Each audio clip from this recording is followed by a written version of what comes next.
itu, dia ibarat gunung es, Bapak Ibu. Gunung es itu maksudnya adalah kalau misalnya angkanya di sini adalah terteranya 19,47 juta jiwa di tahun 2021, itu sebenarnya jangan percaya 100%. Karena ini adalah data yang berhasil dilaporkan oleh para rumah sakit atau di rumah tangga yang mereka pergi ke puskesmas. Seperti itu. Nah, bisa jadi ini angkanya lebih dari yang kita bayangkan. Ini di tahun 2021. Ya kalau kita lihat di sini di Indonesia itu peringkatnya adalah peringkat kelima di dunia.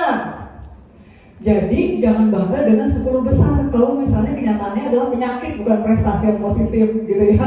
Nah ini adalah tanda bahwa ada yang salah dengan kesehatan masyarakat Indonesia sampai ke peringkat kelima. Kemudian kalau kita ngomongin tentang penyakit pasti ngomongin yang namanya kematian. Setiap tahun kalau ada orang yang kena sakit pasti ada orang yang meninggal gitu ya. Nah terakhir di tahun 2021 angkanya kematiannya adalah 236.711 jiwa. Itu 2021 loh. Kita baru ada data terakhir di 2021, kita belum dapat yang terbaru di 2023 ya. Memang datanya nggak ada juga gitu. Nah, kita lihat ini peringkatnya cukup lumayan juga. Sekali lagi jangan bangga dengan peringkat penyakit, karena sebenarnya ini adalah bisa jadi di puncaknya, di bawahnya lebih besar lagi yang tidak terdeteksi. Terus kemudian kalau misalkan kita ngomong tentang kita ngomong tentang orang yang suka takut periksa karena takut ketahuan penyakitnya. Di sini ada nggak seperti itu? Banyak. Ada yang angkat tangan katanya. Aduh jangan sampai gitu ya.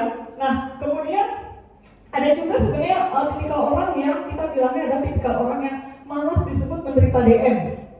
Dia sebenarnya ketika dia periksa gula darah misalkan di apotek, terus kemudian ternyata gula darahnya udah di atas 200, gula darah sewaktu ya, yang kapan aja bisa diambil, berarti kan itu udah kena masuk bisa kategori DM ya, DM tipe 2 misalnya seperti itu.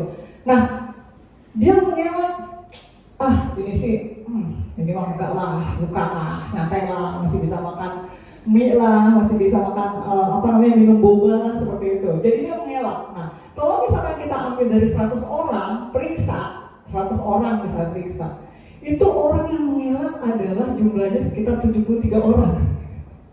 Apakah Bapak Ibu bagian dari sini? Jangan. Kalau misalkan diperiksa kesehatan, jangan sampai kita denial itu menolak kondisi kesehatan kita seperti itu.